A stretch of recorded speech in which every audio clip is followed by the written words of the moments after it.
राम राम मित्रों। आज आप सोच रहे हो कि पंडित जी फोन लगाकर सुबह सुबह कहाँ चले हैं। मित्रों, मैं जा रहा हूँ पूजा करवाने के लिए। आज मुझे बहुत दिनों के बाद अपना पुराने वाला वाहन चलाने को मिला है। इसी वाहन को लिया था और फिर मैं वाहन चालक बन पाया था। यही मेरा पहला प्यार है। मित्रों, अभी मैं पहुंच चुका हूँ लोअर ठठर शिव शक्ति मंदिर। यही मंदिर में आज मैंने पूजन करवाना है। पूजन करवाना है बद्री का विवाह। अगर किसी लड़के का विवाह नहीं हो रहा हो और कुंडली में ग्रह भी खराब हो, जहाँ कहीं रिश्ते की बात चले और फिर उसके बाद बंद हो जाए, तो उसके लिए बद्री का विवाह करवाना चाहिए। आज मैं भी यहाँ पर वही करवाने के लिए आया हुआ हूँ। मित्रों, पूजन कर लिया है शुरू। सर्वप्रथम भगवान गणेश जी का पूजन और फिर पंचोमकार देवता, ईशान कलश पूजन और नवग्रहों का पूजन करवाकर और फिर अग्नि प्रज्वलित करके हवन और बद्रिका के साथ फेरे करवाकर और फिर अपने पुराने वाले वाहन पर सवार होकर विशाल भाई को पीछे बिठाकर बरनाई चौक से पैदल चलकर नेत्र कोठियां मैं आ गया हूँ पिताजी के मामू घर।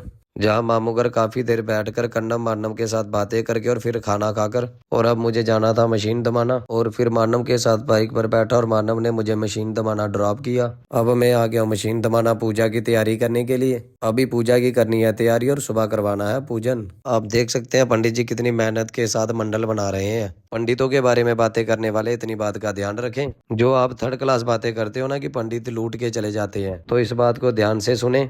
एक ब्राह्मण ही ऐसा समाज में जो आपको परमात्मा के चरणों की ओर लगाएगा। जब आप किसी मुश्किल में पड़ते हैं ना, तो आप दौड़ते हुए पंडित के पास ही जाते हैं टेवा लेके, और फिर वही पंडित जी उपाय देते हैं कि आप यह दान करो, प्रभु का पूजन करो, सूर्य को जल इत्यादि चढ़ाओ। यह बातें आपको सिर्फ एक पंडित जी ही बता सकते हैं। बाकी आपके घर जो भी पंडित जी पूजा करवाने के लिए आते हैं, जो भी मंत्र बोलते हैं, उन पंडित जी को आप उनके द्वारा बोले गए मंत्रों की 10वां हिस्सा भी दक्षिणा नहीं दे सकते। तो इसलिए पंडितों की निंदा ना करें, यह बहुत ही बड़ा पाप है। तो इसी के साथ मित्रों, पूजा की सारी तैयारी करके अब पंडित जी दे रहे हैं वीडियो को विराम। सभी को राम राम। पूजन करवाते हुए का ब्लॉग देखने के लिए चैनल को सब्सक्राइब जरूर कर लें।